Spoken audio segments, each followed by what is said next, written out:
Okay. Yeah. So, hello everyone. Hilang lagi ya? Bilang lagi. Professor Lee. Okay. Okay. It's not so bad.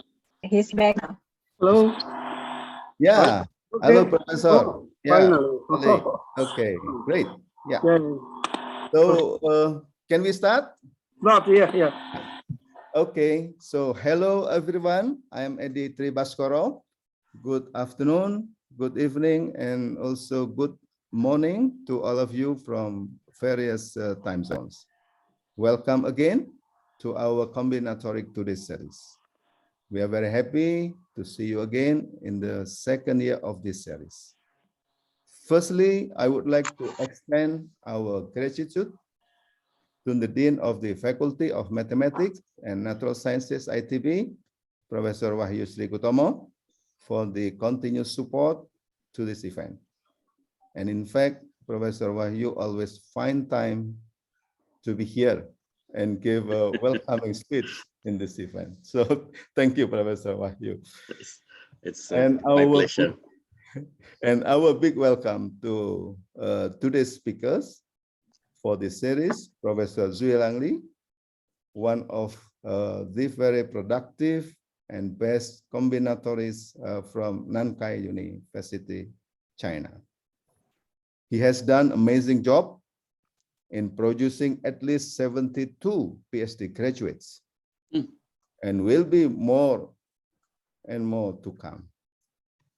Hello, Professor Xueliang. 2 PhD students. Yeah. You have 8 still in education. I mean, Okay. another 30 masters altogether. Wonderful. So, how are you today? Great. Yeah. It's been a long time not meeting each other. Yeah. Hopefully you are all well in Tianjin. Yeah. As I remember, you came to Bandung was November 2013, right? Yeah. So that means 9 years already. Yeah. Yeah. Okay. So I still remember that last time you mentioned to me that your target was to produce 100 PhD graduates. I believe that you will achieve that very soon, right? Okay. So in this occasion, I would like to welcome all colleagues and friends and also students for attending this program. We are really happy to have you here. This program is organized by the Combinatorial Mathematics Research Group, Faculty of Mathematics and Natural Sciences, Institut Teknologi, Bandung. And this year, we will have 14 editions for this series. And the speakers are all outstanding combinatorists from various countries. And now we are all very excited and honored to have Professor Xueliang Li from Center for Combinatorics, Nankai University, China. He will deliver a lecture with the title Extremal Problems for Graphical Function, Indices, and V-weighted adjacency matrices, and will be chaired by Dr. Hilda Asiatun. Now, I would like to invite the Dean of the Faculty of Mathematics, Natural Sciences, Professor Wahyu, to give a welcoming speech. Professor Wahyu, time is yours. Thank you, Pak Edi. Assalamualaikum. Good morning, good afternoon, and good evening, everyone. Waalaikumsalam. First of all, I would like to thank Professor Edi Tribaskoro from the Combinatorial Mathematics Research Group and all colleagues in the Department of Mathematics for organizing this activity, namely Combinatorics Today Series number 3, which is a continuous event involving combinatoric research persons from various circles around the world. I hope that this event will bring optimum benefits and can become an arena for exchanging scientific information, knowledge, and ideas among participants, especially researchers and young students. I extend my sincere gratitude and infinite gratitude to Professor Xueliang from the Center of Combinatorics, Nankai University, Tianjin, China. Your lecture will inspire and motivate combinatorics activists around the world, especially here in Indonesia, to deepen and apply this field in various aspects. To all the participants, professors, lecturers, students, please have a good time with this lecture and wish you all pleasant time. Stay healthy always. Thank you very much. Wassalamualaikum warahmatullahi wabarakatuh. Waalaikumsalam. Good luck. Terima kasih and thank you, Professor Wahyu, our Dean. And now, before we go further, let us take a group photo first. Pak Yusuf, can you help us? So everyone who are able to open their cameras, please open their camera. I think we'll give it around 15-30 seconds for everyone to open their camera. Okay.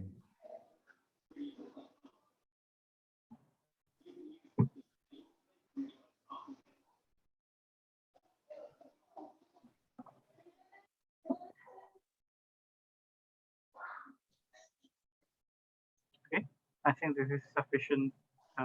There are sufficient participants who open their camera. So I'm going to take our picture. Okay, smile in 1, 2, 3.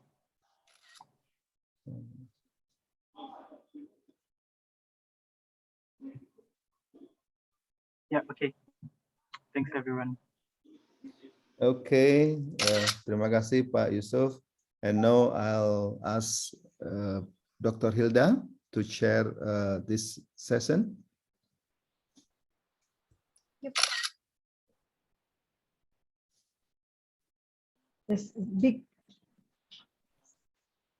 big raining and my internet connection a bit unstable here. Okay. Good afternoon and good evening, everyone. It is nice to meet you again in the Combinatorics Today series. It is a great pleasure for me to be the moderator for our speaker today, Professor Xueliang from Center for Combinatorics, Nankai University, Tianjin, China. His talk title is Extremal Problems for Graphical Function Indices and Function-Weighted Adjacency Matrices.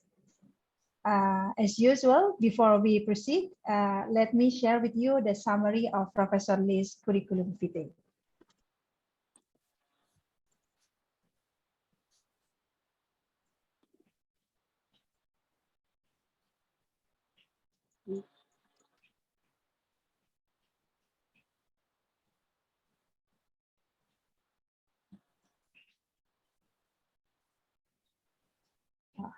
Thank you.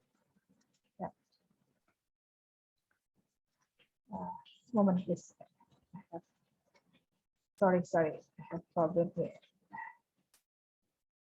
Have you seen the? Yeah. Could you see the slide I shared? Yes. Clearly. Yes. Is it the right one? The slideshow, I mean? Yes, Yep. there is a slideshow. Okay. Yeah.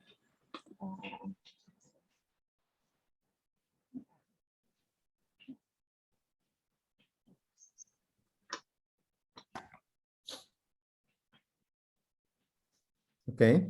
Yeah. Professor Li obtained his bachelor from Xinjiang Normal University, China in 1982 and master degree from Lanzhou University, China in 1987, while his PhD was from University of Twente, the Netherlands in 1991. He has opportunities to work as a visiting researcher in various universities in Europe, USA, Mexico, Japan, and Hong Kong. Professor Lee has also worked in several universities in China, and he was appointed as a professor in Nankai University in July 2001. He has supervised 81 PhD students, 37 master students, and 8 postdocs. Professor Lee has been involved in many administrative tasks. He is a co-director of the Center for Combinatorics since 2002. He has served as the Dean of the School of Mathematics and Statistics in Qinghai Normal University. He also has served in many important roles in China's Society of Combinatorics and Graph Theory. Very impressive.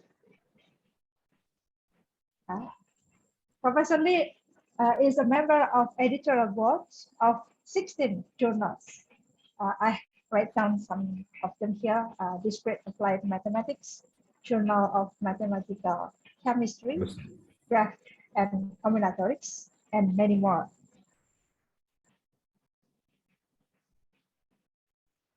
His publication records are very, very impressive. Professor Lee has published more than 500 papers in journals, conference proceedings, and book chapters. He has written or translated 11 books. His age index is 42. These are the covers of some books he has written. Professor Lee has a very broad research interest as reflected from his very impressive working experience and publication. Graph theory and its applications, combinatorial optimization, algorithms and complexity analysis, discrete mathematics and its application in many areas. So today we are very fortunate to have him in Combinatorics Today series. Okay, so without further delay, I invite Professor Xueliang Lee. Professor Lee, the stage is yours. You have 60 minutes.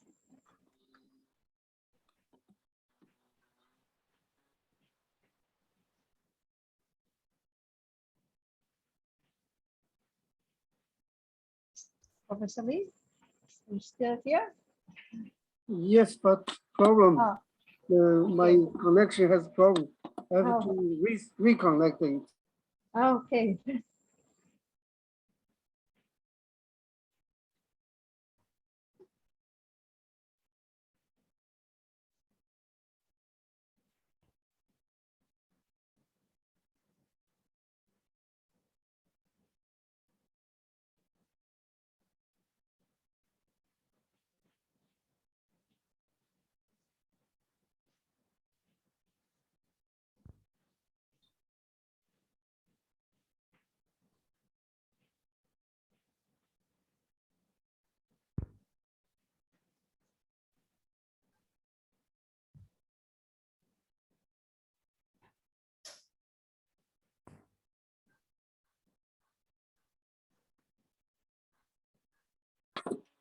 Okay. Yeah. Connected again. Yeah. Okay. I'll make as a co-host. Yeah. Start to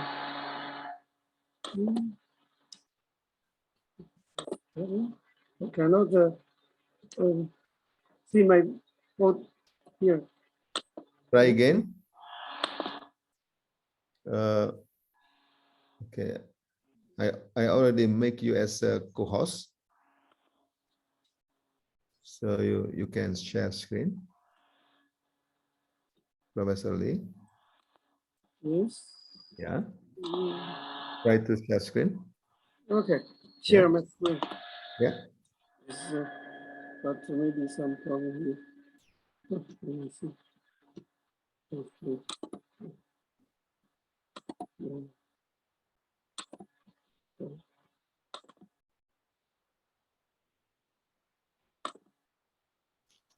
Oh, okay.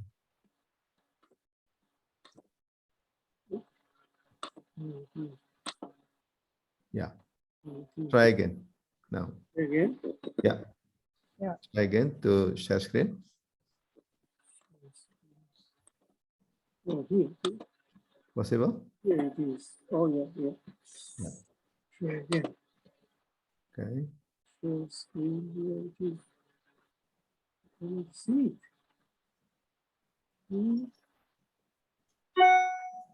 Okay. Okay. Mhm.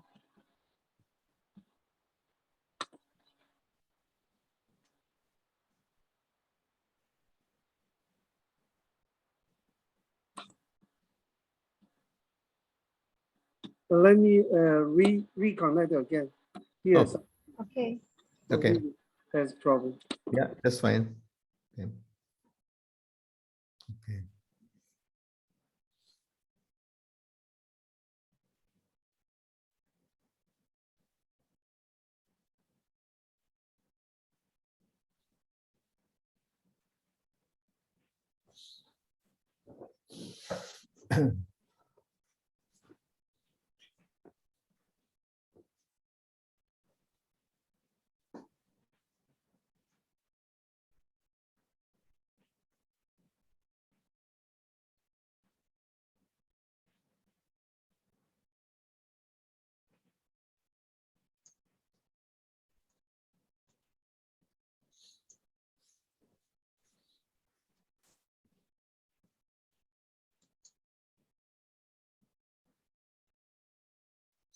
Probably the chairwoman sing some song. What? Maybe I'll invite the expert for that, Ibu Rino. While we are waiting. Oh, okay. Okay, now it's connecting already. Ah, Is you it are. coming? Okay. Yeah, I think it's here. Connect. Now I make him as a co-host. Okay. Professor Lee? So, Yes. Professor Lee, yeah, I'm trying. I'm trying. you can share screen now. Hopefully it's working.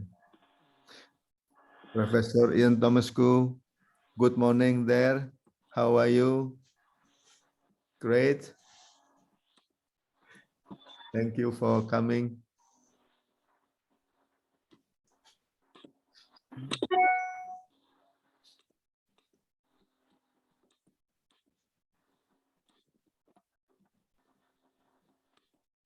Yes. Yes. Yeah. You cannot see it. But Yeah. This Wait, is the I cannot see it. desktop. Yeah, the desktop.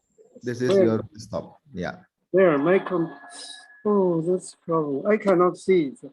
That's Oh, problem. Oh, you cannot see your Yeah, I cannot see share anything. screen. Yeah. You're sharing your desktop right now. yeah. That's the problem. Okay. It's, in that case, Where you is can the see to the folder that problem? you Let's have in the, okay, you try again. Yeah. try again, right? Try again. Share screen and then just choose the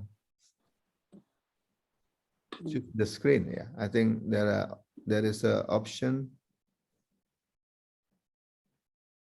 Screen option.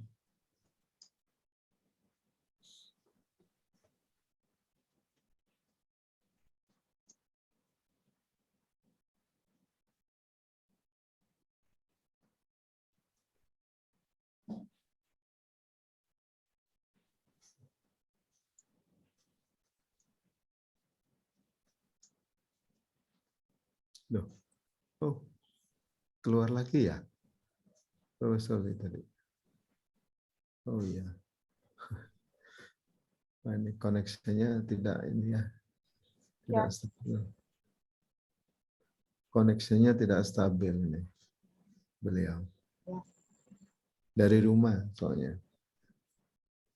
So he's connecting from home, not from his campus. Yeah, because his campus is locked down now.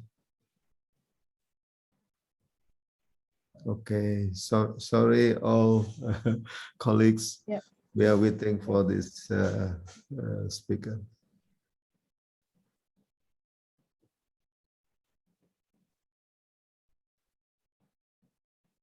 Hopefully, okay, let me.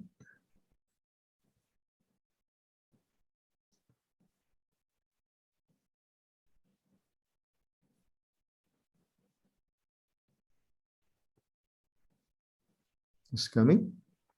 It's coming? No.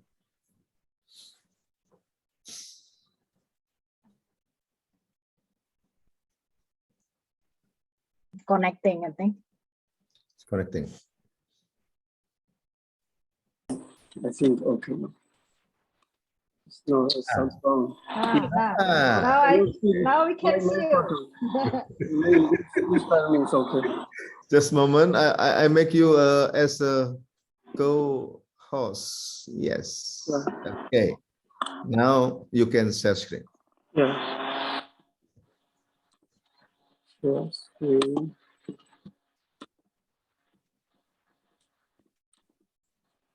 Yeah. Yeah. Wonderful. Great. Yes. Yeah. Yeah. Yeah. And you can have a full screen. Oh, it's okay. Yes. Perfect. Yeah. Okay. Can I start? Yeah. Please. Yes. Okay. Please. Okay.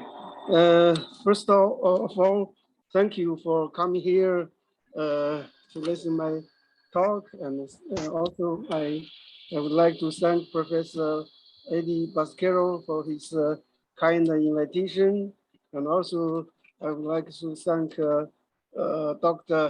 Helda for his introduction of my career. So also thanks to the dean, your dean, very kind words, and I'm happy to have some exchange of ideas of also my work on the chemical graph theory.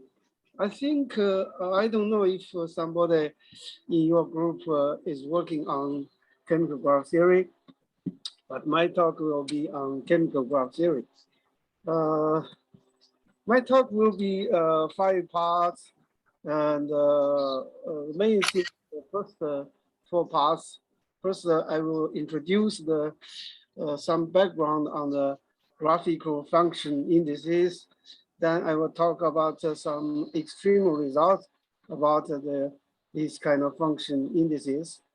The third part will be about the weighted adjacency matrix. This kind of matrix come from the graphical function indices. Then I will talk about the spectral extremal trees about this weighted adjacent matrix. Yeah, I just now said I don't know if somebody working on chemical graph theory in your group, but for many years there is no subject classification number for chemical graph theory, although a lot of work has been done on chemical graph theory since, and only the newest subject classification of AMS has a number, a special number for this subject, chemical graph theory. The number is 05C92. This is in graph theory. Graph theory is 05C, right? Then now we have 05C92, special for the chemical graph theory. Before we only said, okay, chemical graph is application. So we use 05C99. So that's for everything application of graph theory. Now we have a special number especially for the graphical indices, there is an independent subject number that is 05C09. This is also in the new subject classification.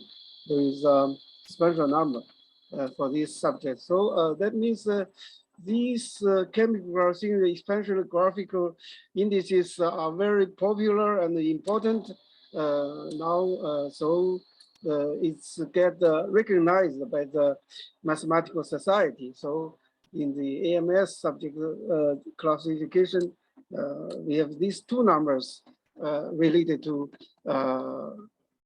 graph theory and its application in chemistry. If you are working on this, you know there are many chemical indices. I think more than 3,030. There is a book we can see it, but among them, graphical indices are also many, about 100 or something like this. So this book was written by Robert Tottostini and Consoni, these two professors from Italy, Milan University. The title is Molecular Descriptor for Chemi-Informatics. So it's about kind of a descriptor. We call it indices, but we call the descriptors in chemistry. So this is different, but the meaning is same, molecular descriptors.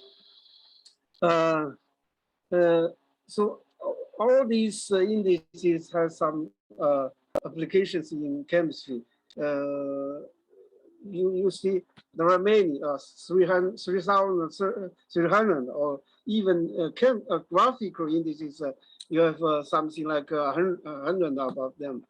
But every index has a function. For example, these kind of indices is just like stock in stock market. You have indices. For example, in United States, you have American Nasdaq indices, Dow Jones University Index, Standard and Poor's Index. So these are very famous three big indices. But in UK, you have London Index. In France, you have CAC 40 Index, and German has DAX Index, and Japanese has Nikkei Index. In your country, Indonesia, maybe you have Jakarta Index, even Bandung Index. In China, we have Hong Kong Index and Shanghai Index, Shenzhen Index, many of these. So every index has a function about it. For example, in United States, Nasdaq Index is about high-tech business, high-tech business. Dow Jones Index is about industrial business. And the Standard & Poor's Index means agricultural, for example, beans, and maize, and those kind of business. So every index has a function about one aspect of the stock market, and also has some regional index. For example, different region has different index, and that index will reflect the situation in that region about the economic situation. So every index has a function. Also, we know there are many such local or regional or business aspects indices. I think more than 100, or even I think more than 100, 1,000 of them. Just like chemical indices, just now I said 3,030, more than that. Even graphical indices, there are more than 100. So let me see this. For example, if you describe a lady's beauty, how can you do that? You also need some indices. For example, you need age. This girl is 18 years old or 25 years old, things like this. So height is also index, weight, and breast, waist, and hip, etc. That these kind of indices will describe how beauty this lady is. So you need not only one index, you need many things, many indices. Each indices will describe one aspect of this lady's beauty. If you only use one index, that's not enough. For example, you only use age, okay, 18 years young, but how about that? You cannot see that. For man's handsome, also you need some other kind of indices. Age also is index, height, weight, and other things. For example, different from latest indices. So for this kind of indices has very important function on describe something. You get some information from something you want to describe, you want to know. You get more information from different things. This kind of thing, just like now artificial intelligence, if you work on that, you also need some indices to attract some kind of information. Yeah.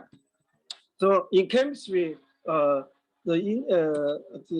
indices will be classified in some categories, especially graphical indices. We can categorize them into some classes. For example, many of the indices are degree-based. Their definition is from degrees. Second kind is distance-based indices. Third is about subject or subgraph counting based indices, and eigenvalue-based indices, and even mixed based. For example, some indices has degrees and distance together, even has eigenvalues. So these are mixed indices. But if you want to know something, I said there is a book about it, and also there are some literatures you can find them. But today I want to talk about something on this degree-based indices, only on this, not the other indices. For these indices, there is a paper published in last year. That's from Ivan Gutman. He published this paper. In this paper, he invented a new index. It's called Sambo indices. Sambo indices. Sambo is the name of a place, a city, a town in Gutman's hometown is Sambo. So he named this index by Sambo index. So in this paper, he lists many degree-based graphical indices. Let's see, this first column is about edge width function, fxy. Fxy is edge width function, so that will be given width for each edge of a graph. So there's x plus y, x times y, etc., etc. And each of these will define the index. For example, x plus y will define the index. The name is first Zagreb index. X times y will be second Zagreb index. Zagreb is a city name in Croatia, I think. Croatia city, Zagreb. And the others are, you can see, Harbison index, extended index, sigma index, Randić index. Randić is a famous mathematical chemist. He did a lot of important work. Especially, he invented this Randić index. It is very popularly used in chemistry. And nowadays there is an ABC index. This is also a new index, but very popular. And there are another, I think altogether about 30 or 28 indices, each from edge width function. So you have an edge width function, then you will have index. Each has a name. So they are popularly used in chemistry, especially statistical chemistry or theoretical chemistry. Let's see how to use the edge width function to define the index. Yeah, this is the definition, the formal definition. So if xy is a symmetric real function, and the di is the degree of a vertex I in G, then the graphical function index will be defined by the following sum. Yeah, this is a sum. So first, let me see. Let's see the f du dv. Du, just now I said du is the degree of vertex u. dv is the degree of vertex v. So uv is the edge. You see, uv is the edge of G. So this is the two ends of edge uv. So the degree of them. Then you take the function f. So f du dv. So this is something like width of this edge uv. So uv get the edge uv get a width that is f du dv, right? It's clear. So then you sum up all this width over the edges of the graph. So you get the this is called the index. So it is topological index.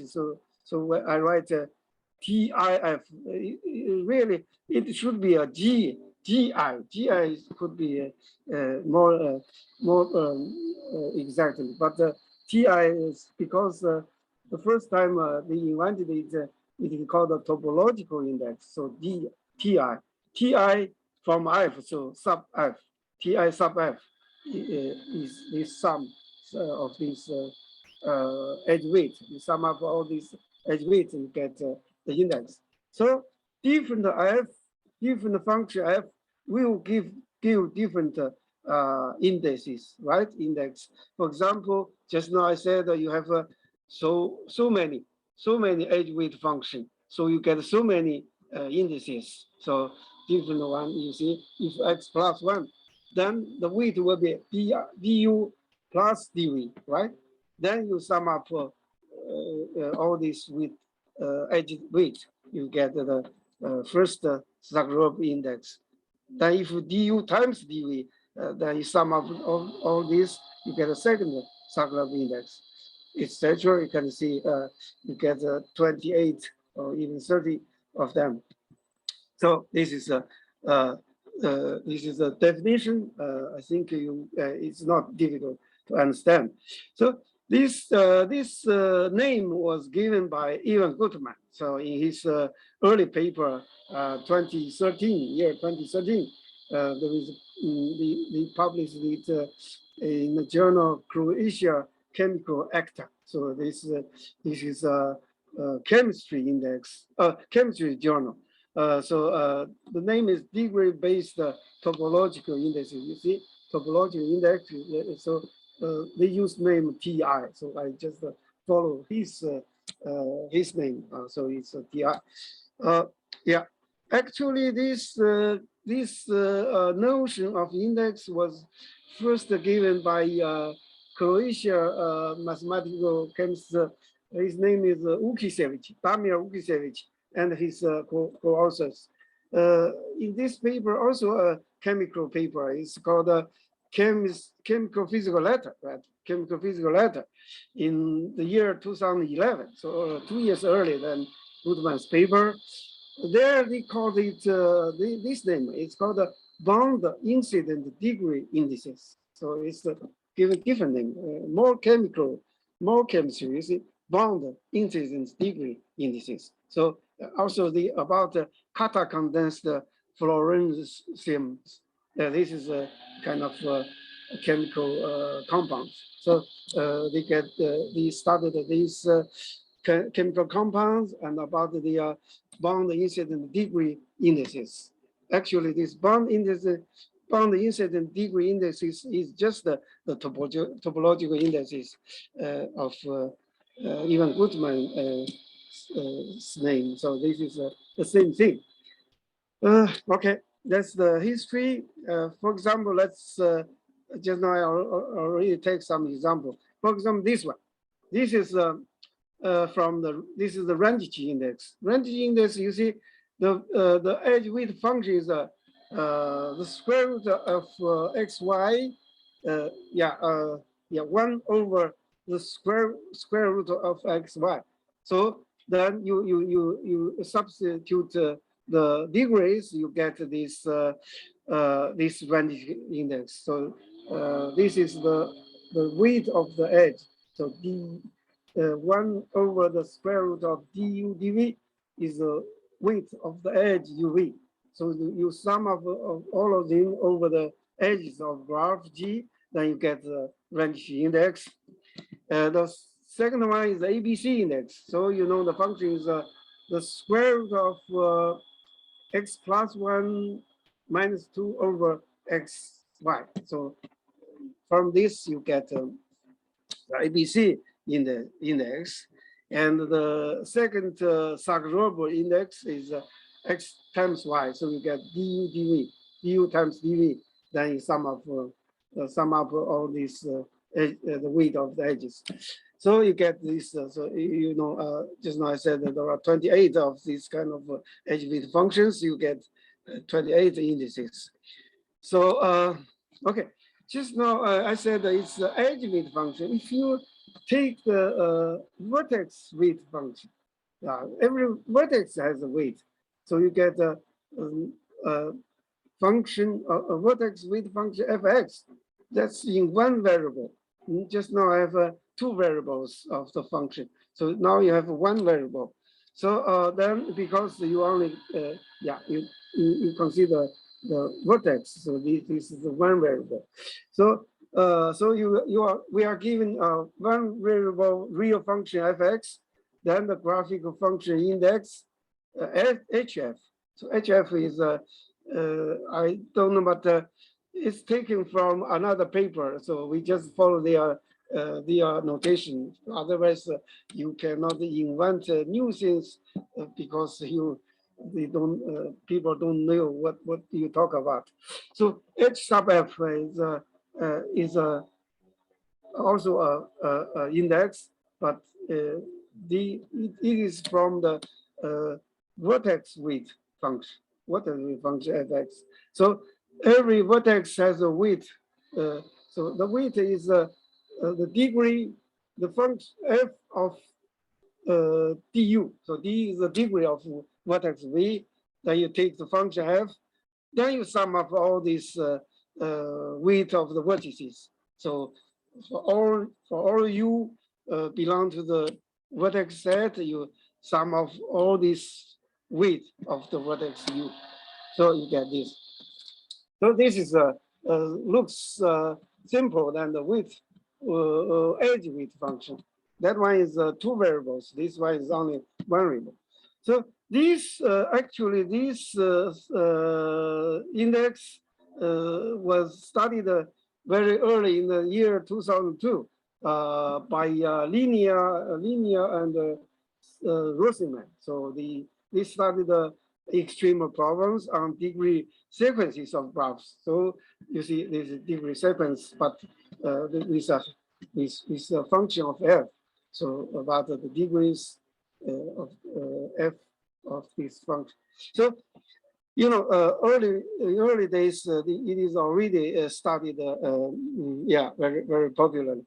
So actually, a new paper of this year in Match of the journal Match Communication Math Computational Chemistry, there was a paper by Ali, Goodman, and Saber, and the four authors, they studied, they called it bound incidence degree indices, also follow the name of Vukicevic, his name, not the topological indices.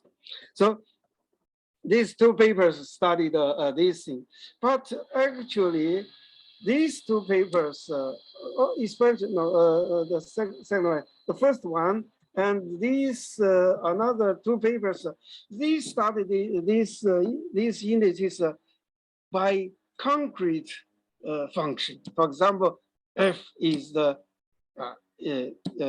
Randić function. So they studied one by one. For example, x plus 1. Okay, they studied f is x plus 1. Okay, then f is x times y. They studied, and then f is the Randić function and the ABC function, etc. They studied function by function, one by one. But now nowadays we want to study the in generally. For example, f is a function, not one by one. Just to see if f has some property, then we will have some thing about the indices. So not one by one, but in generally studied. So the second paper, Ali's paper, has some this kind of function. I will tell you later. So this is this is the vertex weight function. Indices from the vertex weight function. The first one is the first Zagreb index. So you see, just now is x plus 1. Now we use the square of du. So it looks different, but we will see it is the same. The second one is general zeros order Randić index. So it's also studied popularly. So now I will tell you why this kind of writing this. So the one variable function can be changed to a two variable function. So if you have function fx, so you construct a two variable function fxy. That is fx over x plus fy over y. Then you do the edge weight function index. So you sum up the weight of the edges. Then you take this special function from the variable function fx.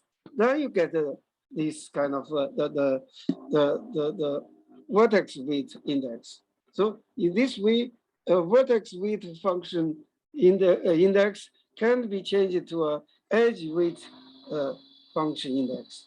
So you get this. So but actually the vertex weight function index has its advantage because it is a variable function. So the edge weight function, it is two variables. It is looks complicated than the one variable function. So we still specially study the one variable function that is the vertex weight function index.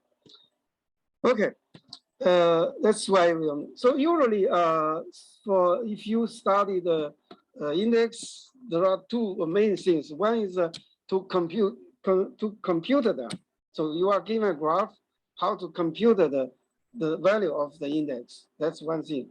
Another is extremal problem. Extremal means in some families of graphs, which graph achieve the minimum value of the index, which one achieve the maximum value of the index. So you will study the two extremos, minimum and maximum. So this is the two main subjects to study for the indices. But computation means, of course, not means you compute it by a computer.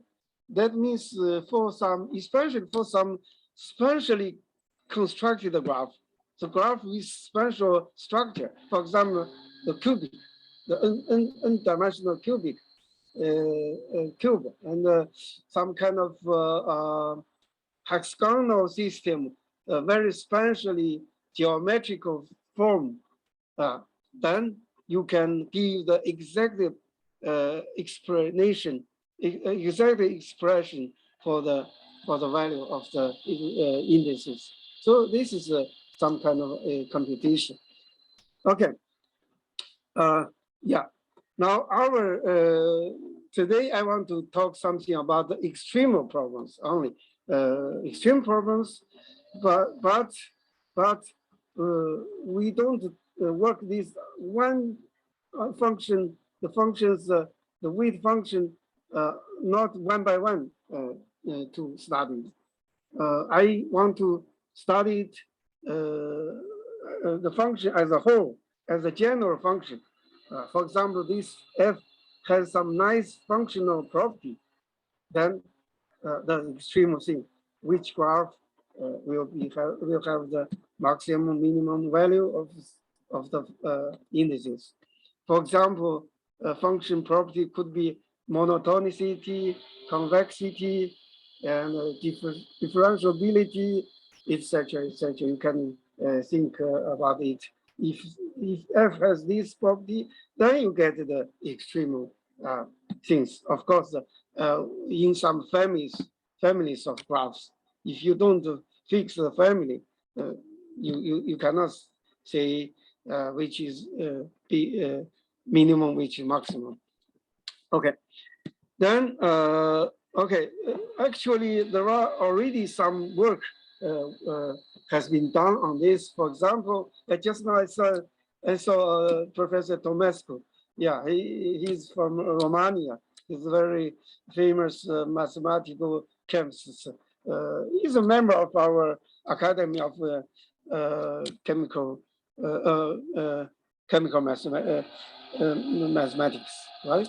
So his paper last year, he published a paper about vertex degree function index. So the function is one variable function. So vertex degree function index. So you have a vertex width function, right? Then the second one is also about a vertex width function, and he did some extreme things. I will introduce his results next. And the third and the fourth one by Rada Cruz and Cruz Rada, these two guys. Then this is really from Colombia, these two guys. They also consider vertex degree based topological index. So, but the function is exponential function. Only consider f is an exponential function. So they did something and give some results. So not like Professor Thomas, he is not restricted to exponential function. He's a general function. So recently we did something on these things. The first one is degree-based edge weight function. So we consider edge weight function index. This is one thing.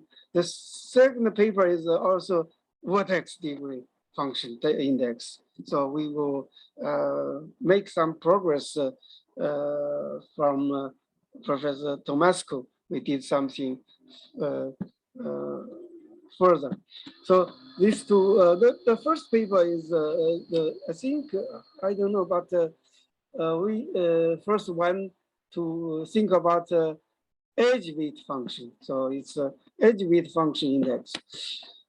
So actually many years ago we also want to do something about the unified approach to extremal trees for different indices. This is some kind of idea. In the year 2005, we have a paper about it, but not like today. We have more, we have explicit purpose to do this. The last paper by some Chinese and Italian guy, Bilardo. Yeah, I know him. They did something on also unified extremal results on topological index and also spectral things about these things. So this is some kind of new paper, 2019. Okay, let's introduce, give you some the results. First, Professor Tomescu's results. So now we fixed our family of graph is the graph has n vertices and m edges. This is called the NM graphs. NM graph is the family of graph. This graph has n vertices and m edges. So in this family, he thinks he considers the extremal things. For example, the first result is about the maximum value, about the maximum value in this family of a graph, the H sub f index. So they got this result. If fx, the function fx is strictly convex, then G has at most one non-trivial connected component C, and C has a universal index. Universal means the vertex has connected to any other vertices. This is the universal index vertex. So in this way, the index achieves the maximum to this in this graph. So this is if the index achieves the maximum, then G will be this kind of graph. So one non-trivial connected component, the others are isolated vertices. This is the structure of the graph. So more precisely, he gave the structure of the graph. What is the non-trivial connected component? What will that will be? The C, the component C will be. He described these components. So first, he considers the edges, the edge m, the number of edges is smaller. For example, from 1 to n minus 1. So it's very sparse graph. If the graph has a few, not many edges, so they consider this NM graph. So if the function fx is a strictly convex function, also having the property that the fx is differentiable, so it is different, and its derivative is strictly convex. So both fx and the derivative of fx is strictly convex. Are strictly convex.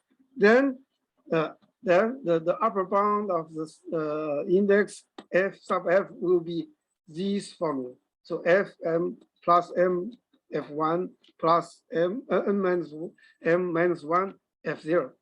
Then also the equality holds if only if the graph G is such a graph. So it is not connected. For example, it just now the C. What is C? C is a star. C is S m plus 1. That means m plus 1 is star. It has n minus m plus 1 vertices and m edges. So this is kind of star. Then the other vertices are isolated vertices. So n minus m minus 1 isolated vertices. So this is the exact structure of the extreme graph, the maximum graph, right? The graph achieves the maximum of H sub f. Then now he considered the edges is at most m is at most n minus 1. So next he wants to consider graphs with many edges, but still have the restriction. The number of edges is at most 2n minus 3.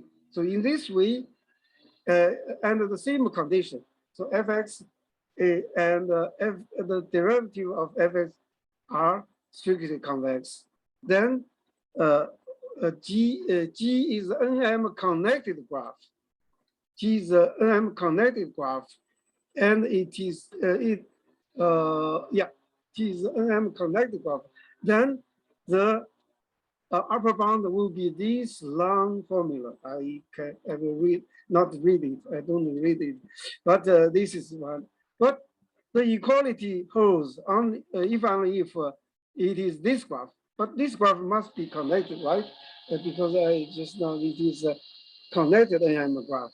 So first let's see the last two parts. So P1 m minus n plus 1 is a star. Then the rest is some isolated vertices. So the union of them are not connected. Then you use one extra new vertex to connect all of them by edges.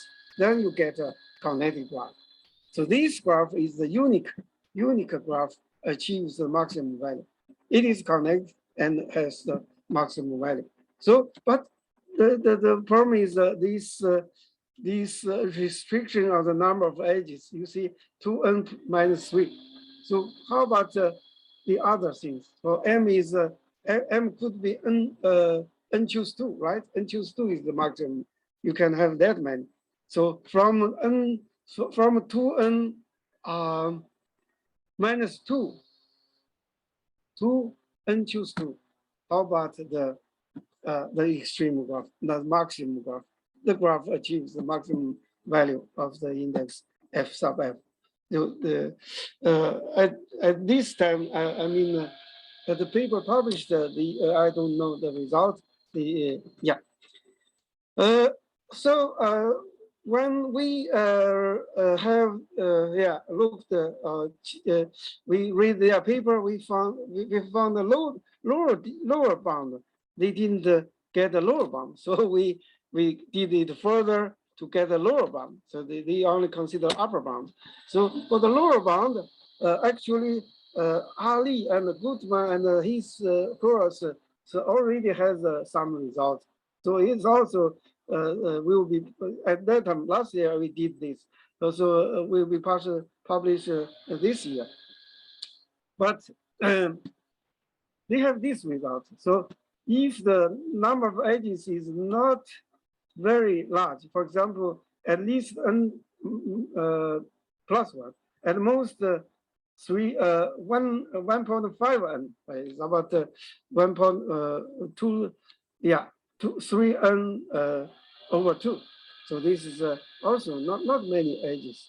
So then in this way, in this kind of NM graph, if fx is convex function, then among all connected NM graphs, the graph in the family, the capital N, capital G NM means some kind of NM graph, but this family, the smaller family, then achieve the minimum value of h sub f. So what is the family of graph capital NM? I will give it later.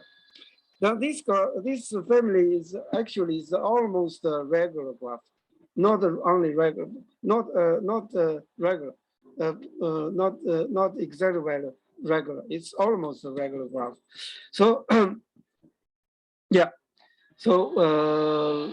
we actually get our result, but fortunately their result did not cover our result. So we don't know their result, but actually our result is more popular than theirs, more large. Let's see. So our result is this. So first let's give the definition of the capital G NM graph. This is a kind of almost regular graph. It has n vertices and m edges, but every vertex has a degree, these two values. This is the average degree of the graph. 2m over n is the average degree of the graph. Then you choose the floor and the ceiling, floor and ceiling of the. So only two possible values about these degrees of vertices. So if the graph is regular, only one value, of course, 2m over n is an integer, so you get only one value. If the graph is not regular, so it is almost regular. So our graph is this, our result is this. So without any restriction of the number of edges, so it could be 1 until n choose 2. So n choose 2. This for every n and m. So we get the lower bound is this. F sub f is at least r f k plus 1 plus n minus r f k. So this is a lower bound. The k is this. K is the floor of the average degree, and r is 2m minus kn. So everything is fixed. So you get, if n and m is given, then you get this value. Then the equality holds if only if the graph is belong to this family, capital G N M. So it is the almost the regular graph. So we get this. So this is yeah. Just now you said Ali, their results is M is at least n plus 1 and most 3n over 2. So we our just for every n and m between 1 and m is between 1 and n choose 2. Everything is okay. So, but the graphs in this family, capital G and M, could be discounted. For example, if m is n minus 1, of course, it is a tree. So the graph could be tree. If it is connected, it is a tree. But if it is almost regular, it could be a path, right? A path, it has n vertices and n minus 1 edges. But it could be disconnected. You have a few cycles and a few passes. These are the components of the graph G.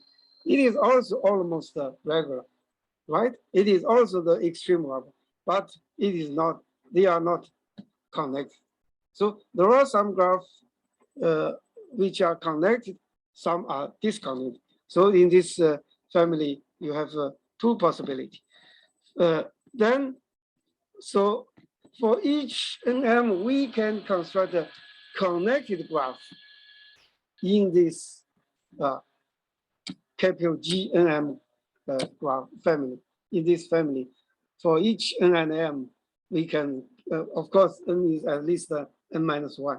M is at least n minus 1. So we can construct a connected extreme graph. So this is still the lower bound for connected NM graph. So yeah, we can get this. So this is the thing. So our this result covers the Alice result, right? Okay. Actually, we give algorithms, actually graphical combinatorial algorithm to generate all extremal graphs in this family, capital G. So NM graph, almost the regular NM graph. All these graphs in this NM, almost the regular graphs. Also connected and almost the regular graph. We give two combinatorial algorithms to generate them. And the problem is almost, yeah, I think it's solved. Yeah. So you see, you can with this general f. So if f is a general function, you get the result can cover a lot of the concrete functions. For example, if the function f is x to the power alpha, alpha is a real number but is bigger than 1. So all these, if fx is this, then the function is so you know strictly convex. So you get the just now I said the minimum, maximum, yeah. And if okay, that's something. Yeah. Also, some function has this property. I didn't list of these functions. Okay, next is, we will consider the edge width function index. The edge width, remember, f is a function with two variables, right? Edge width.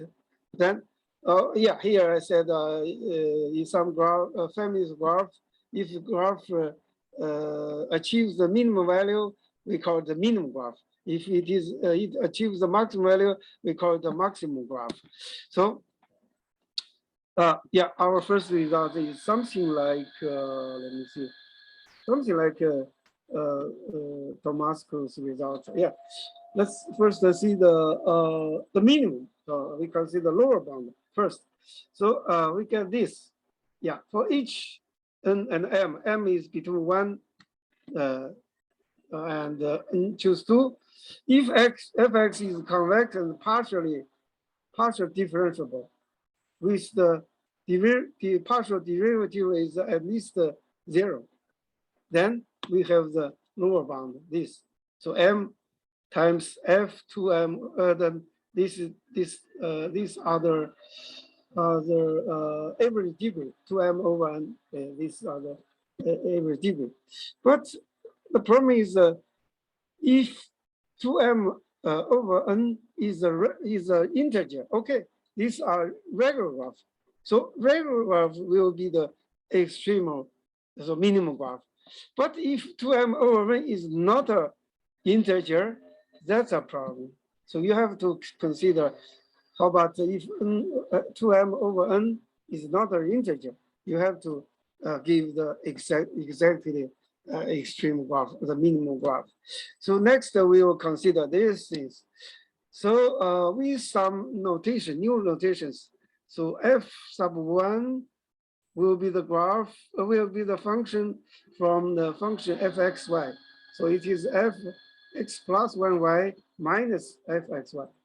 So you see that if the variable x increased by 1, how about the function f increased? Yeah, the increasing of the function. This is the quantity of the increasing of the function. So f2 will be the second variable y. Yeah, how it works, how it performs of the increase if the variable increased by 1. So f11 will be inductively defined. F11, yeah, F12, etc. So with this, we get this our result about the lower bound of this. So just now I said that if f is not, if the average degree is not an integer, so we will consider the extreme graph. So we separate by different intervals. The first one is m is between 1 and n over 2, half of n. Then we get the value, the minimum value is m f11. And the extreme graph will be, so m independent edges and n minus 2m in isolated vertex. So this is not a, it is not a connected graph. Some edges, some vertices, right? These are independent things. And if more, if the number of edges m is between half of n and n minus 1, so also not many edges, right?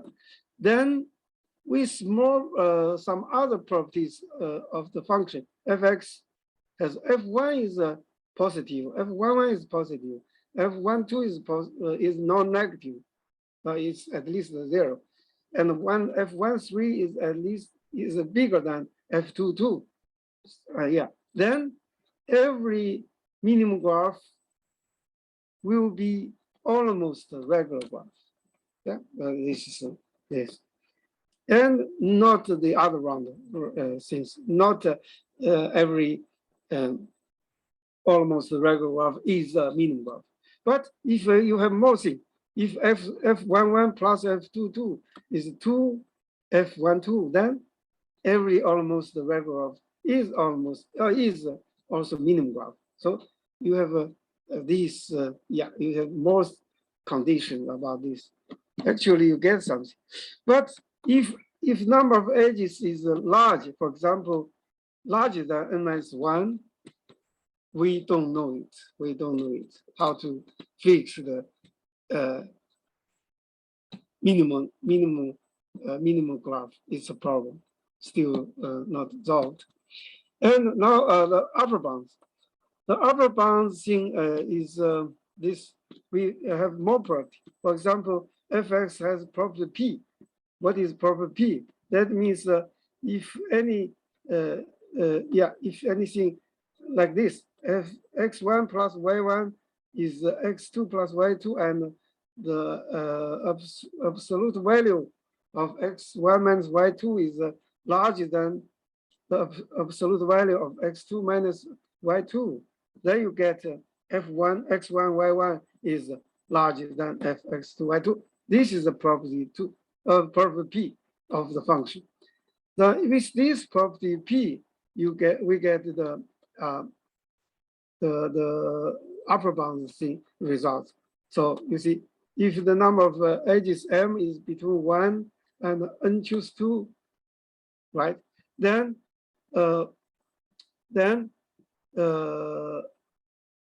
yeah, if fxy has property P, and f1 is positive, f1 is positive, etc., then the maximum graph in the NM maximum graph has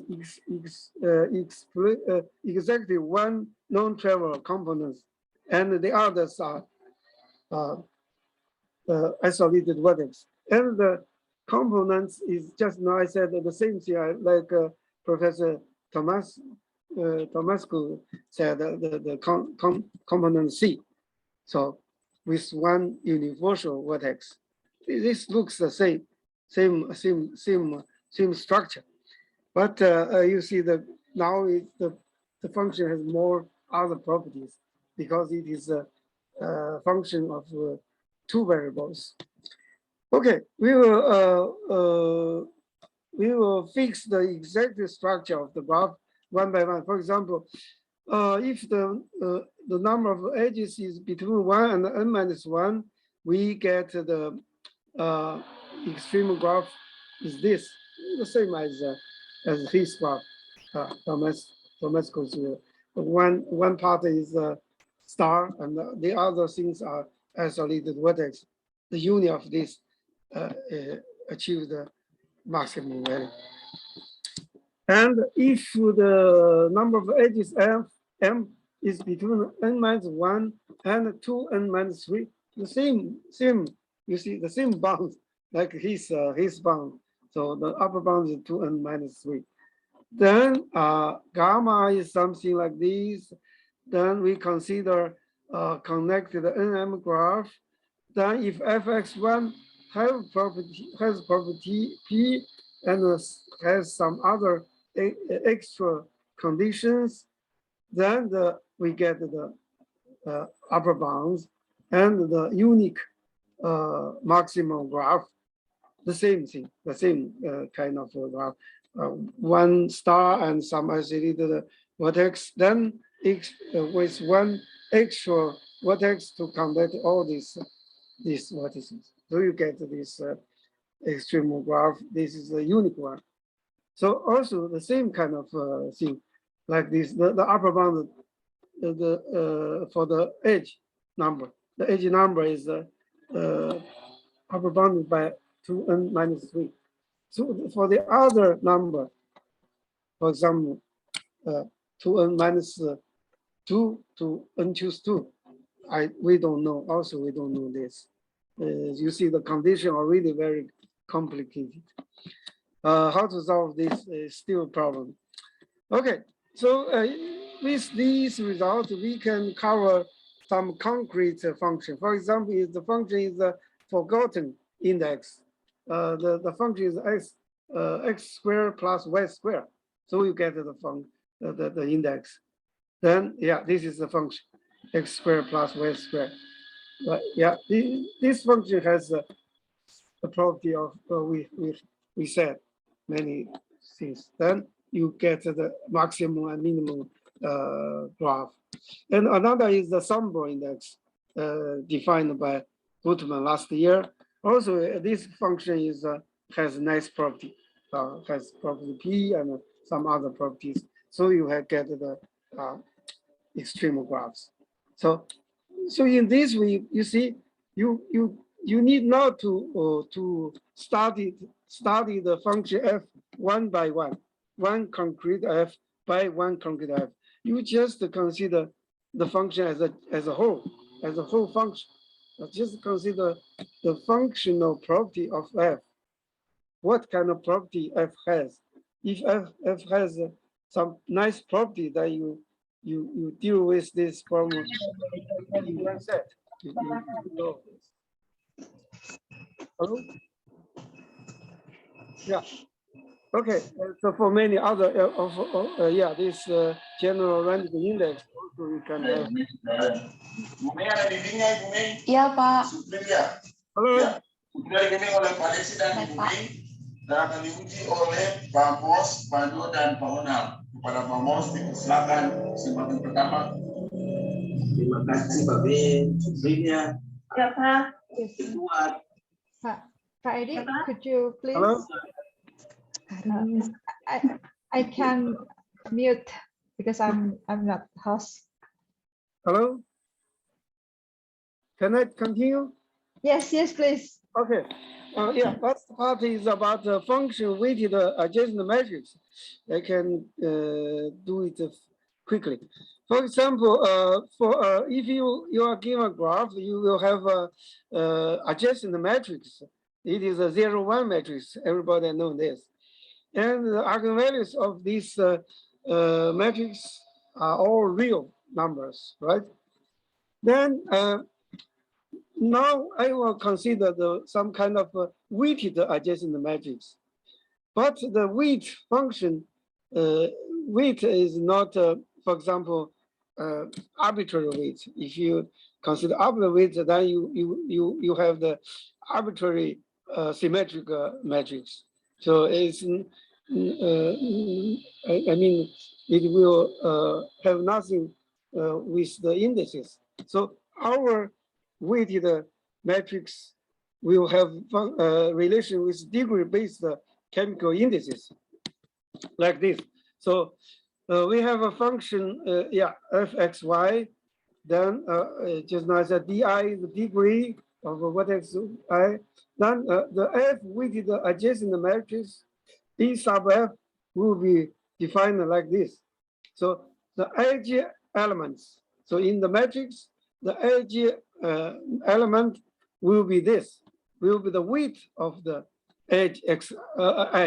So the edge has a weight f di dj. So this is the element of the edge of the f weighted adjacent matrix. This is the weight of the this is the element of edge element, right? Yeah. So you get this matrix E sub f. It is essentially it is adjacent matrix, but with some weight. But the weight is not an arbitrary weight. It is defined by the function f, right? By the edge weight function f. So you have an edge weight function f. So you will get this adjacent matrix. So for these things, if you consider it one by one, also, for example, f is a concrete function. Many publications already done, but now I want to consider it also as a function, not one by one. For example, if you consider the Randić weight function, you get the Randić index, Randić matrix. Now is a matrix. So if you have the ABC function, the weight function is ABC index, then you get the ABC matrix. Yeah, this is the edge weight. This is the ABC edge weight. Yeah, so you have 28, just like the 28 edge functions. So you can get 28 matrices, right? You can 28 matrices. All these are edge weighted adjacent matrix, defined by degree-based indices. So, yeah, just now I said that there are some publications on them, but each publication is they studied one by one. For example, ABC matrix. Okay, they fix it on the ABC function only. Yeah, so these are something. So the third one is about degree-based energy of graphs. Also, they consider some concrete function The third one, the last one is about the arithmetic geometric matrix. Is AG matrix. There is another one is GA geometric arithmetical matrix. Yeah, many other things. For example, this one is extended adjacent matrix. So this is from extended index. So if I have, just now I said there are the index. The name is extended index. All these studied one by one. Yeah. Now we want to study the in general. So here I have a new idea for the digraph. If you have a derived graph, for example, just now I consider underived graph, then the fxy is a symmetric function, right? It is symmetric because the edge has no direction. Yeah. So if you have a direction, so direct graph, you can consider complex function. Fxy is a complex function. And you, the function, for example, has this property. It is, it could be conjugated function, also or a symmetric function. For example, it has this property. Fyx will be the conjugate of fxy, or it is the minus fxy. So you for arc or arcs x to y. So you can define this thing. So the function xy could not be a symmetric, not only symmetric. It could be asymmetric or some other function, not real function. It could be a complex function. So in this way, you can work on direct graphs.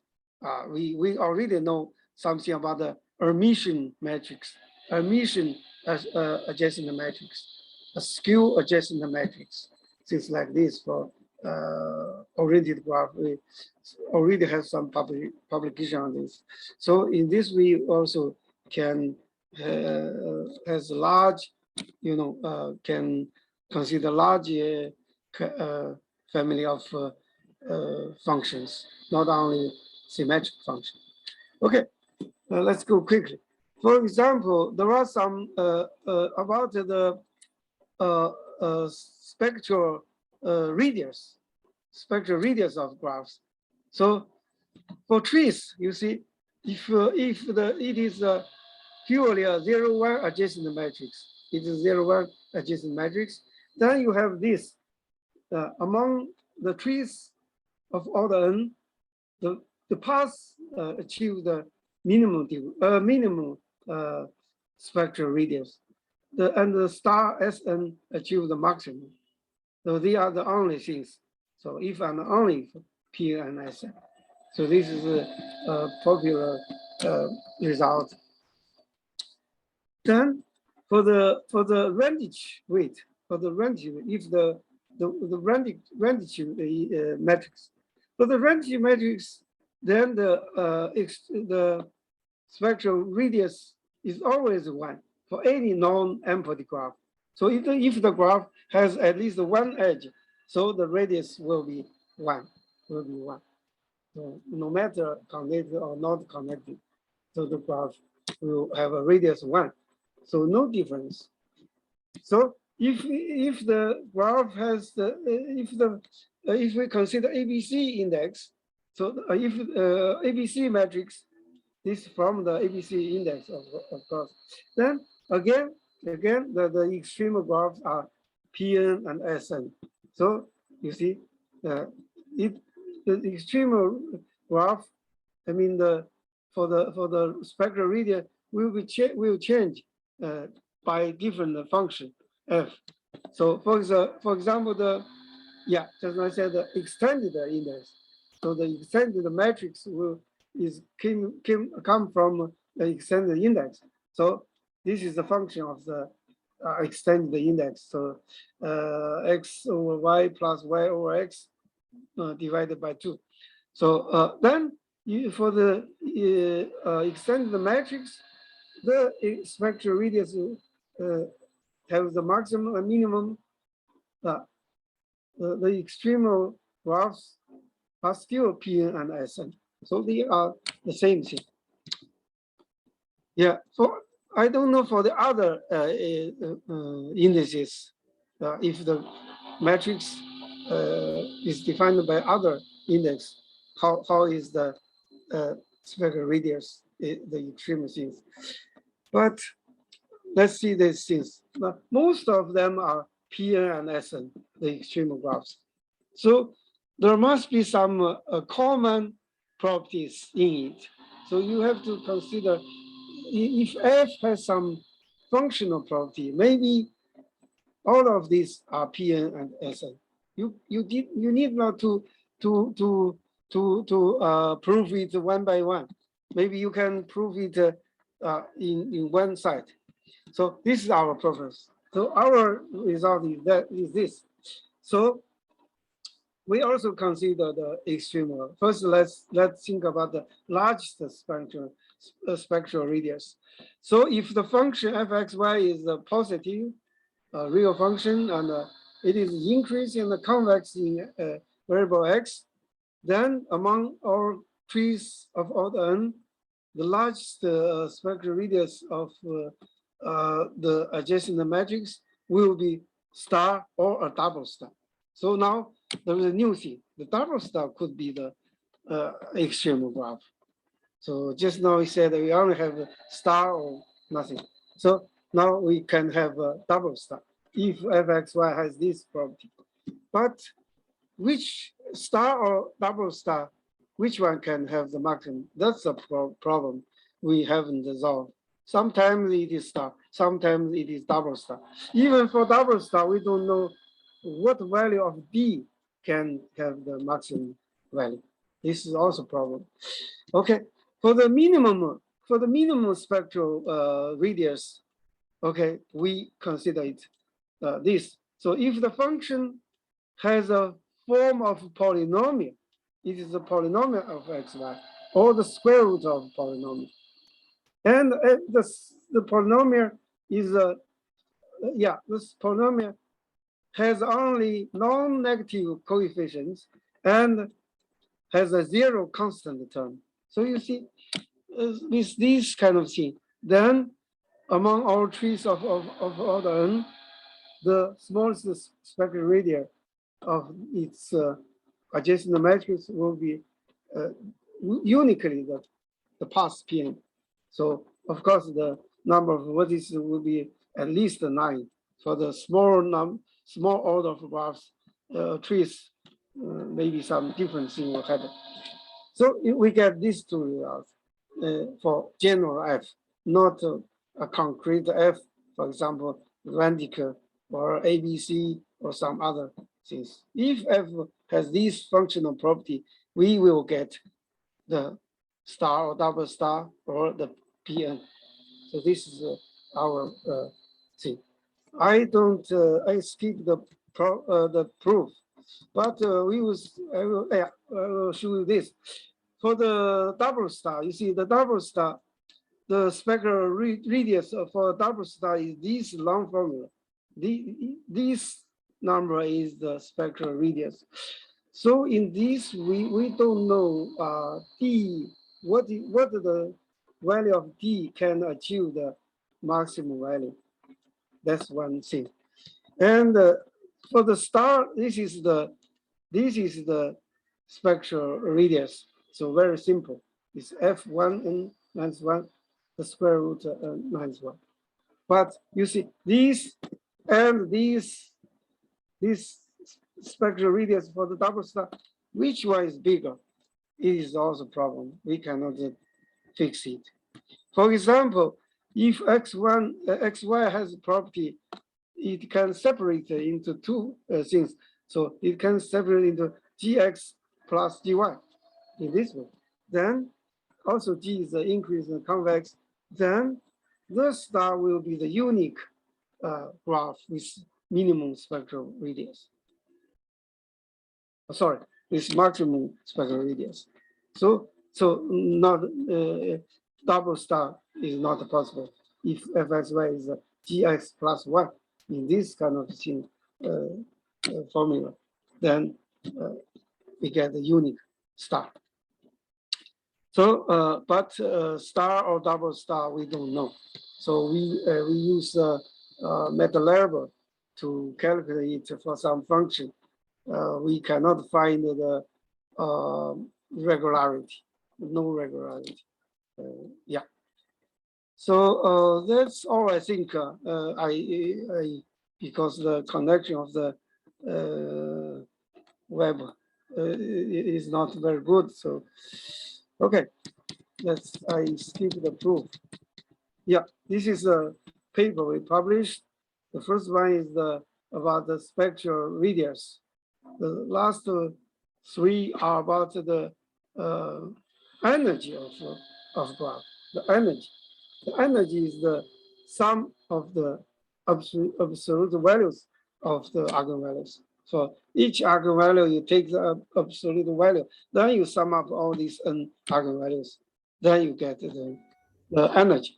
So we have some papers on the energy of random graphs. So random graphs, we get asymptotic value for their energy.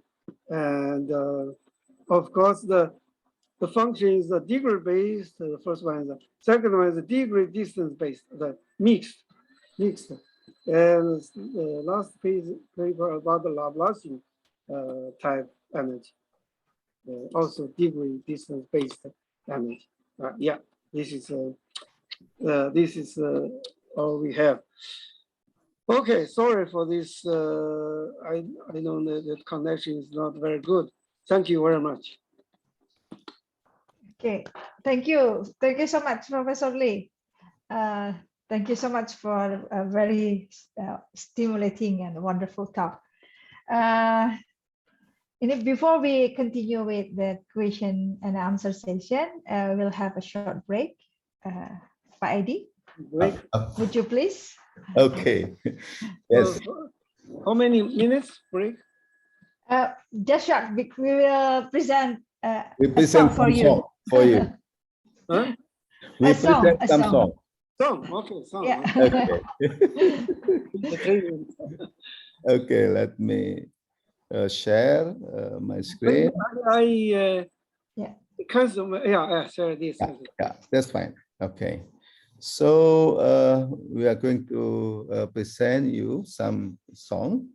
This is a quite famous song entitled "You've Got a Friend in Me," and sang by Edun's group.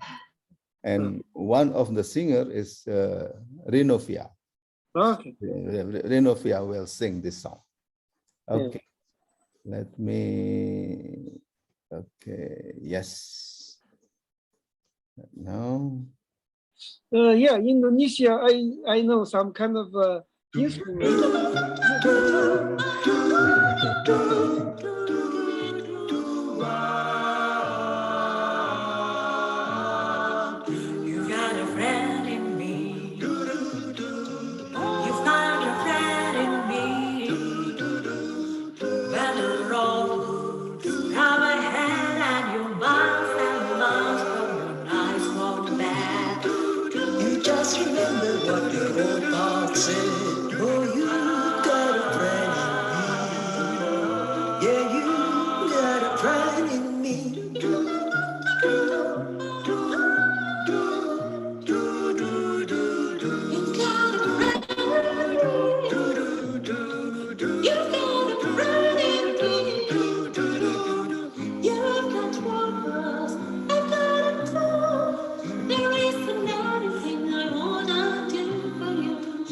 Stick together,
Thank you.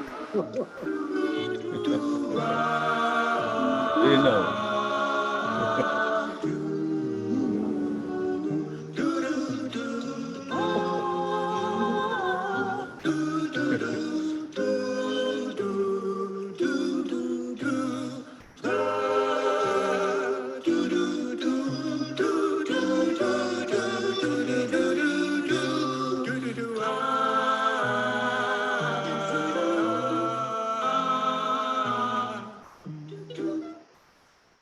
Okay.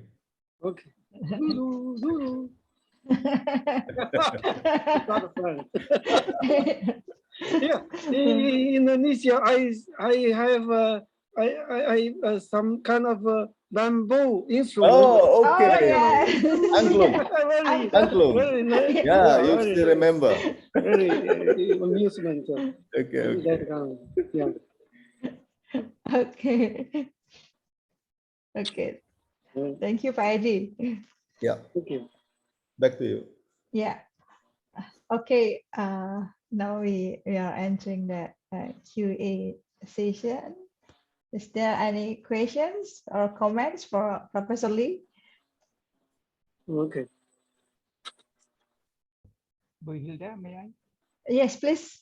Pak Joko, is it Pak Joko? Yes, Yes, yes, please, Pak Joko. thank you, Hilda. Professor Lee, thank you for your very inspiring talk. Unfortunately, your topic is very wide. Unfortunately, we just have 1.5 hour. And regarding the third topic of your talk, you consider about the spectral radius of the weighted adjacency matrices of a tree, right? If I'm not mistaken. Yeah. My question is, why you consider 3? I mean, what happened if with another graph other than 3?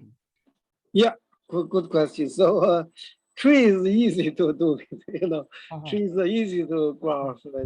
I cannot, for example, for just now I said, if you consider NM graph is much complicated. The structure will be complicated.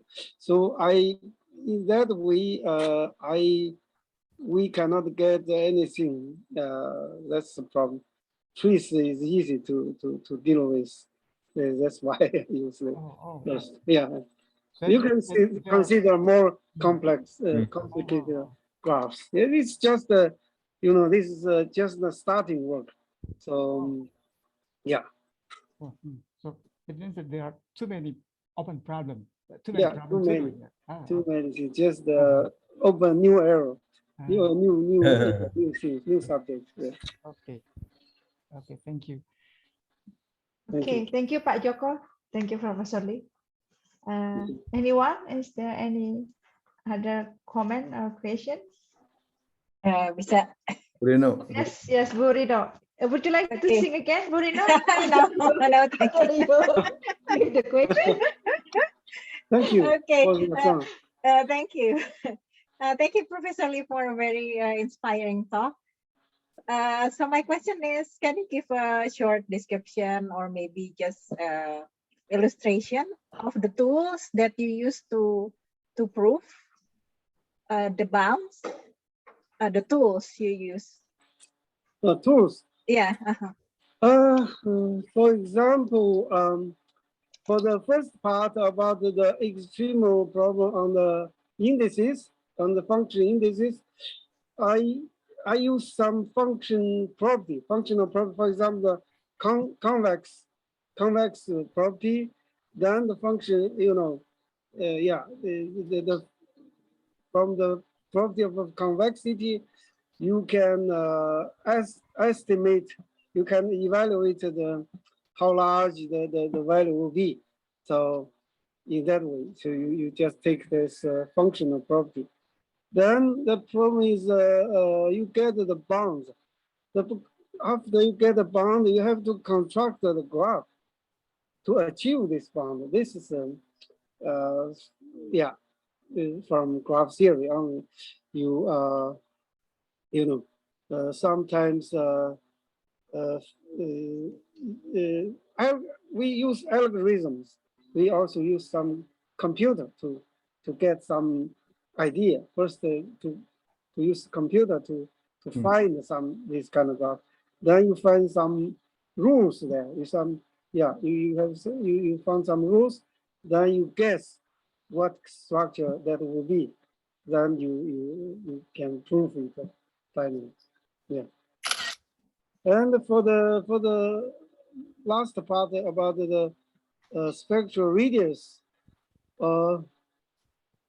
we also we use of course we use the theory of matrices, but also the function property has a very important function. For example, also we use it is increasing and convex, things like this. Then you also can get good property about the radius. So yeah, also you can I just know I skipped the proof.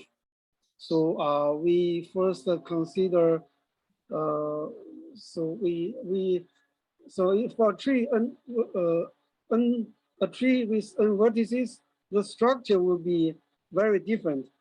So you first we use a Kalman operation on the tree. You take some part and make it pass, for example, or star. You take some part and stick it on some other vertices, then you get a dense star or sparse tree, sparse path. So you have a path or star. In this way, you can get it. But you have to be careful the change of the radius. If you do some operation on the tree, if the radius has, for example, step by step, it gets increase and increase or decrease, that will be good. Otherwise, for example, it is increasing, next step will be decreasing, increase again, then you cannot not get anything. So you have to do it. Yeah, if you want the tree becomes a path, you do this operation, then the radius will decrease and decrease until it is a path. Yeah, this is trick. Yeah, this have some trick. Yeah. Okay, thank you, Professor Lee. Thank you. You can know some mathematics. I think you are a famous singer. Yes. Yeah, I do a little bit of right? mathematics. Okay, thank you.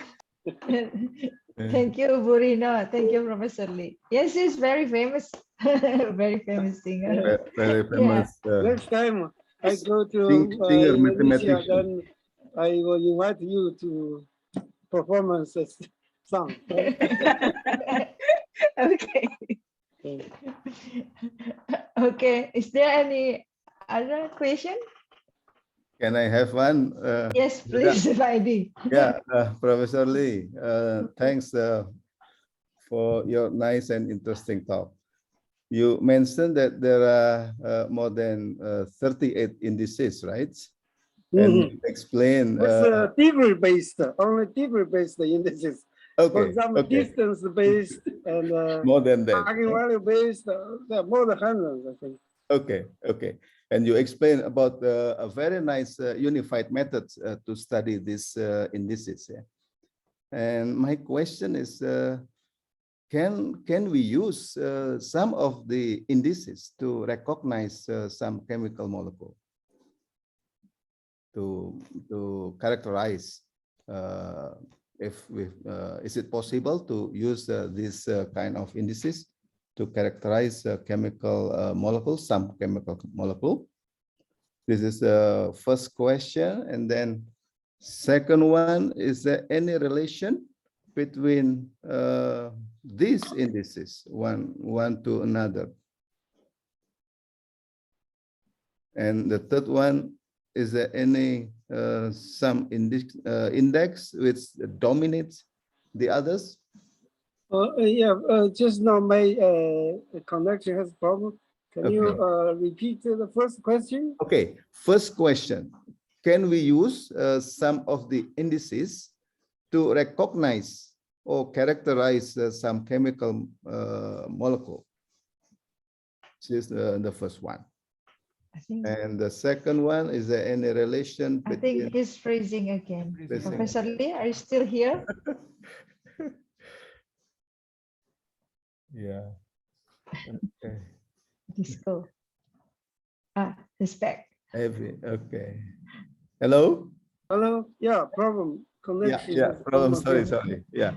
Yeah. So the first question is, can we use some of the indices to recognize some Pak Edi, chemical?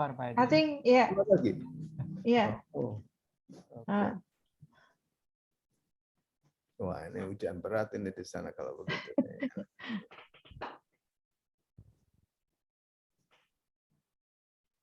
Aha.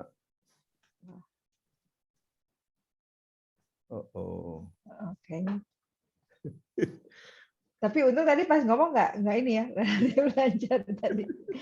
Tadi lancar.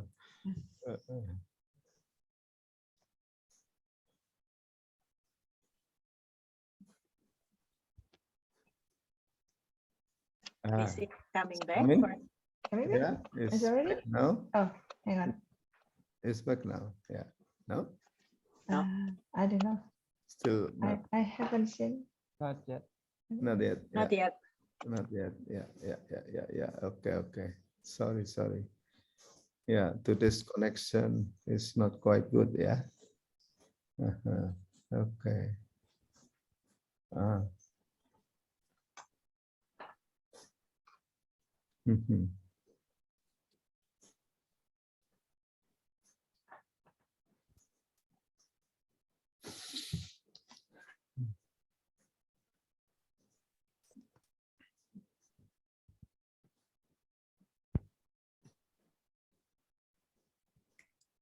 Pak Syaf, apa kabar?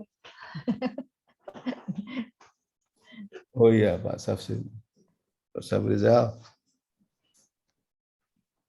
Sambil nunggu Pak Lee. Pak Wayan. So is he coming back or? Pak Nangai. I think he's. Okay.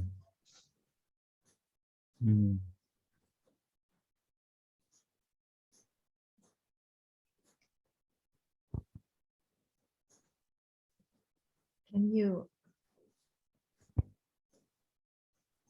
contact him by ID? I don't know, by email or Okay. by... Let me see the email. No email from him. Oh.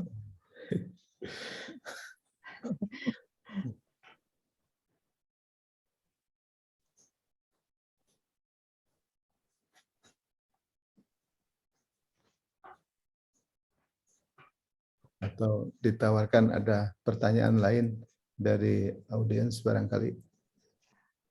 Atau saya malah ini Di- tampaknya kalau khawatir sudah sulit Pak Edi, mungkin Oke, just let ini kan masih mau kasih itu juga ya Pak?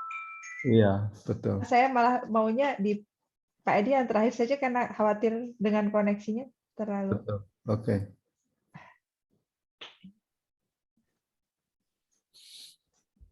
Nah, ini lama ini.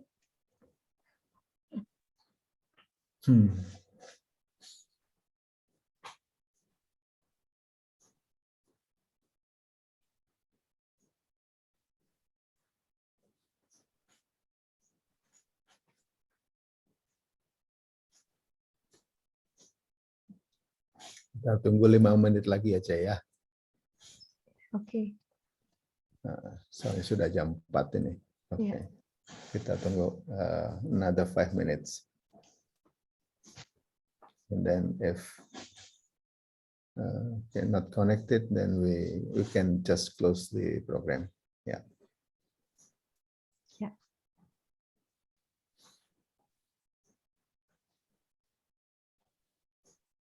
He's struggling to catch the plane. probably.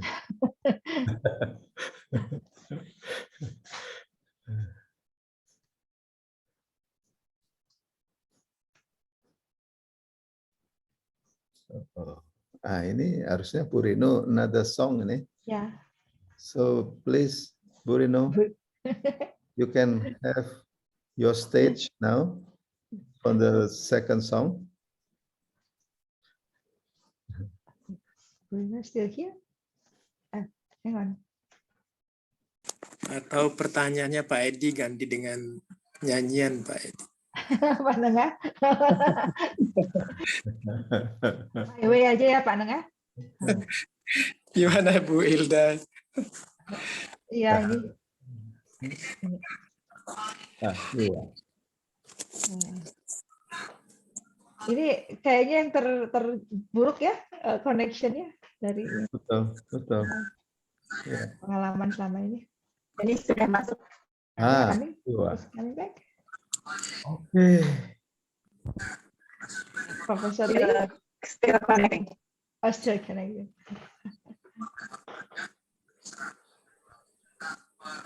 Connecting.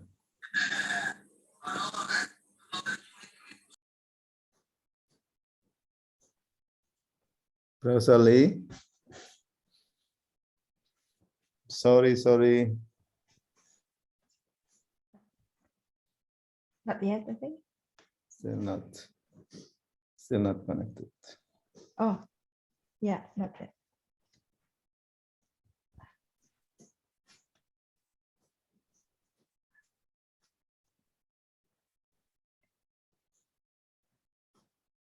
Disconnected again, I think.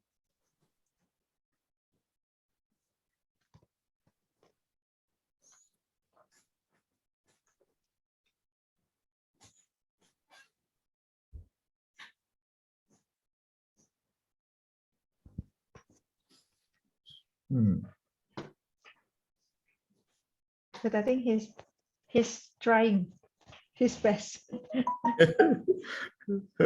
Iya.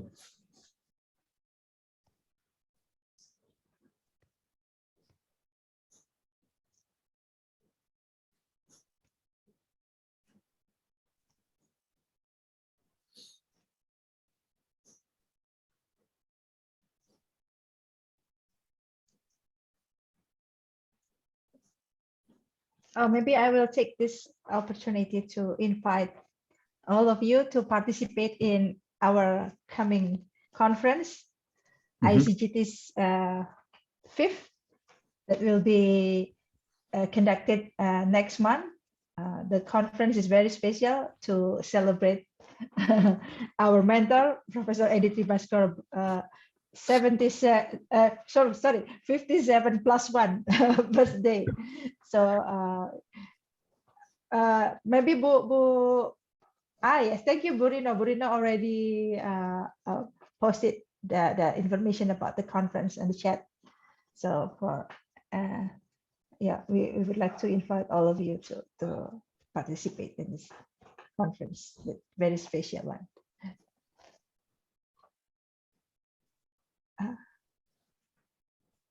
Burino, could you please also share the last poster? Oh yeah, the last poster.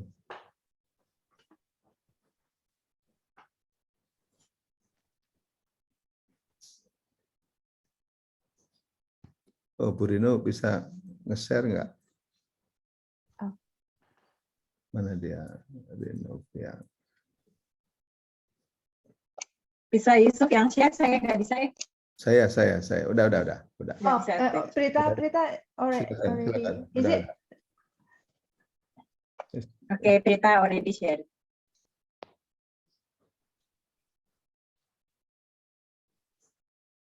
Oh. Okay, probably. Wow, my connection always. Oh, you're coming back. You are back.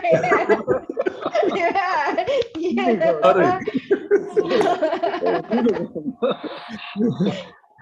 Sorry, Professor Lee. My computer feels very, very hard. Okay. the connection between China and Indonesia is up and down. Very dynamic. Yeah. Very dynamic. Okay.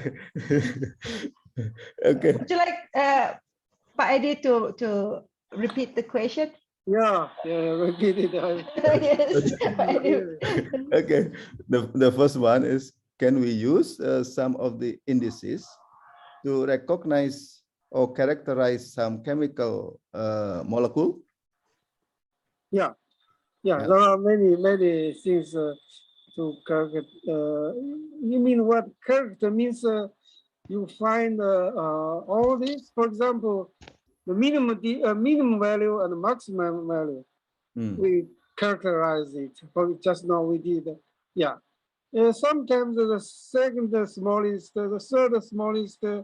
Yeah, people are working on that. Or the second largest, the third largest. Yeah, they have some values. That for each value, they characterize those kind of graphs in some families of graphs. For example, trees or NM graphs. There are some results about that, but not all values. The values in the middle are difficult to characterize. Yeah. Okay. And just one more. Is there any relation between these indices, between one to another? Are there any relation for them?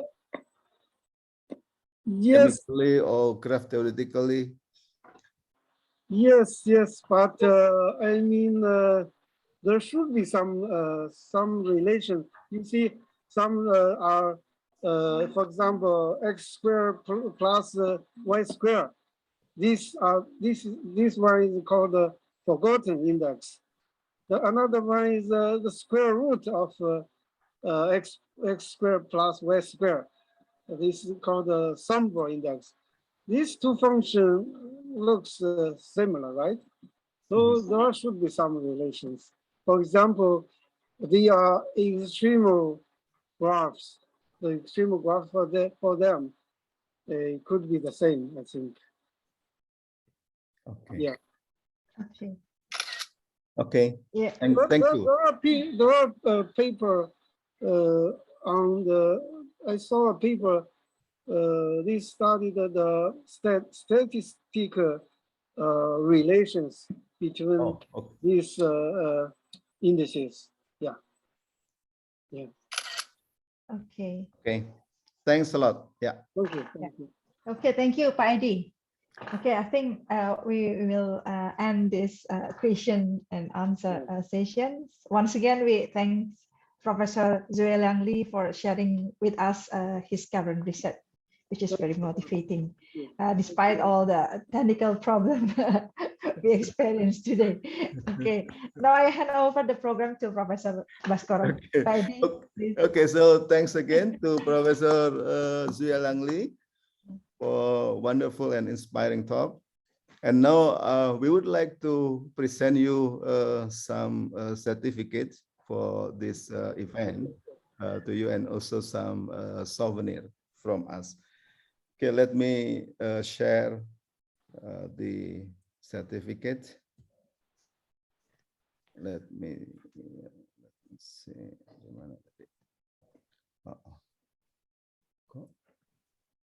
Sebentar.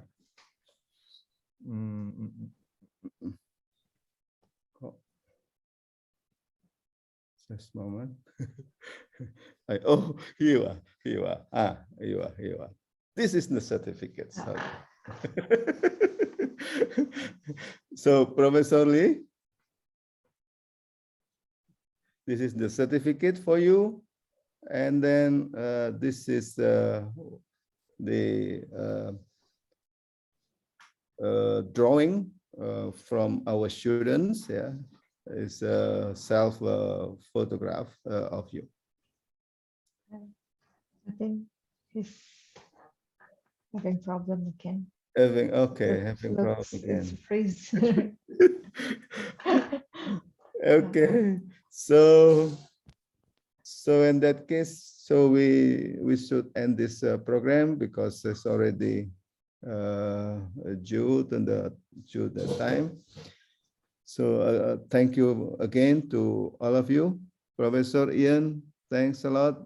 Professor Johan Thomasku, and also to all colleagues who are attending this event. We are really sorry that. Thank you for invitation. Yes, we are really sorry that we have some problem connection this afternoon. Hopefully, this event still having some benefits to all of you, and see you again next week.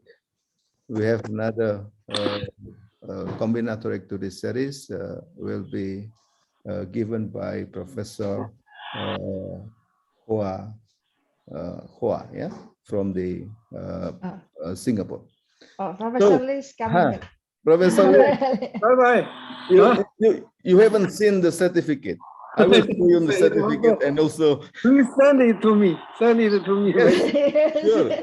Okay. This is the photo. Very nice to see This you. is the photo for you. Yeah. And this is the certificate. Okay. Thank you. We will send you both. Yeah. Thank you. So, Thanks again. E-version, right? Okay. Yes. Okay. Bye-bye. Thank you. Okay. Thank you, Professor Lee. Bye-bye. Thanks, Professor Lee. Thank you, Anida. Thanks, everybody. Bye-bye, everyone. Bye-bye. Thank you, Professor Lee, Professor Thomasku. Thank you.